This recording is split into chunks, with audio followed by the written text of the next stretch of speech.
November മാസം 8-ാം തീയതി രാത്രി 8 മണിക്ക് ടെലിവിഷനിലൂടെ വന്ന് വളരെ നാടകീയമായി ഇന്ത്യൻ പ്രധാനമന്ത്രി നരേന്ദ്രമോദി രാജ്യത്തോട് പറഞ്ഞു, നാളെ മുതൽ 500-1000 രൂപ നോട്ടുകൾക്ക് വിലയുണ്ടാകില്ല. ലക്ഷ്യങ്ങളും അദ്ദേഹം പറയുകയുണ്ടായി.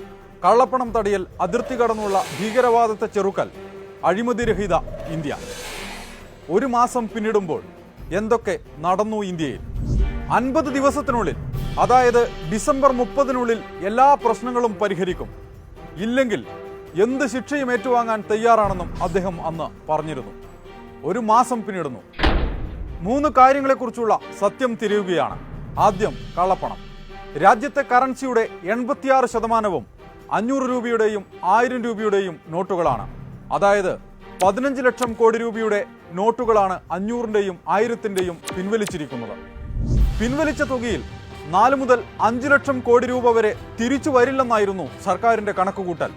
ഇത് കള്ളപ്പണമായിരിക്കുമെന്നും അവർ വിശ്വസിച്ചു. പക്ഷേ ഇതുവരെ 13 ലക്ഷം കോടി രൂപയുടെ നോട്ടുകൾ തിരിച്ചെത്തി. അതായത് പിൻവലിച്ച തുകയുടെ 80%-ലധികവും തിരിച്ച് ബാങ്കുകളിൽ തന്നെ എത്തി. പ്രധാനമന്ത്രി പറഞ്ഞതനുസരിച്ച് ദിവസങ്ങൾ ഇനിയും ബാക്കിയുണ്ട്. അതിനിടെ റവന്യൂ സെക്രട്ടറി ഹസ്മുഖ് അദിയ പറഞ്ഞത് കേട്ടില്ലേ? പിൻവലിച്ച മുഴുവൻ നോട്ടുകളും തിരിച്ചെത്തുമെന്ന്. അങ്ങനെയെങ്കിൽ എവിടെയാണ് സാർ കള്ളപ്പണം? ഉണ്ടെങ്കിൽ തന്നെ അതെല്ലാം വെളുത്തു കഴിഞ്ഞുവെന്ന് ചുരുക്കം. അഴിമതി ഇല്ലാതാക്കുക എന്നതായിരുന്നുവല്ലോ അദ്ദേഹത്തിന്റെ മറ്റൊരു ലക്ഷ്യം. ചെറിയ നോട്ടുകളുടെ അഴിമതിയാണോ അദ്ദേഹം ഉദ്ദേശിച്ചത് എന്നറിയില്ല. രാജ്യത്തിന്റെ വിവിധ ഭാഗങ്ങളിൽ നിന്ന് BJP-കാരുടെ കൈവശം നിന്ന് പിടിച്ചെടുക്കുന്നത് 2000-ന്റെ വലിയ നോട്ടുകെട്ടുകളാണ്. ഇനി പ്രധാനപ്പെട്ടതും മൂന്നാമത്തേതുമായ വിഷയത്തിലേക്ക് വരികയാണ്. അതിർത്തി കടന്നുള്ള ഭീകരവാദം ചെറുക്കൽ. ലോകത്ത് ഏറ്റവും കൂടുതൽ ക്യാഷ്ലെസ് ഇടപാടുകൾ നടക്കുന്ന രാജ്യങ്ങളിൽ ഒന്നാണ് ബെൽജിയം.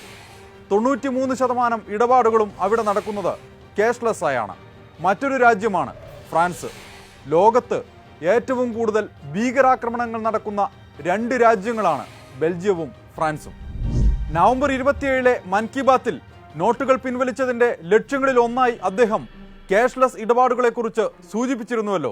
അതുകൊണ്ടാണ് ബെൽജിയത്തിലേക്കും ഫ്രാൻസിലേക്കും പോയത്. പ്രിയപ്പെട്ട പ്രധാനമന്ത്രി, ഡിസംബർ 31-നകം പ്രശ്നം പൂർണ്ണമായും പരിഹരിച്ചില്ലെങ്കിൽ എന്ത് ശിക്ഷയും ഏറ്റുവാങ്ങിക്കൊള്ളാമെന്ന് അങ്ങ് അന്ന് പറഞ്ഞിരുന്നുവല്ലോ. വേണ്ട സാർ, ഈ രാജ്യത്തെ ജനങ്ങൾ ക്യൂവിൽ നിന്നുകൊണ്ട് ശിക്ഷ ഏറ്റുവാങ്ങിക്കൊണ്ടേയിരിക്കുകയാണ്. സത്യം പറഞ്ഞാൽ നവംബർ 8-ന് രാത്രി 8 മണിക്ക് അങ്ങ് ഞങ്ങൾക്ക് സമ്മാനിച്ചത് 8-ന്റെ പണിയായിരുന്നു.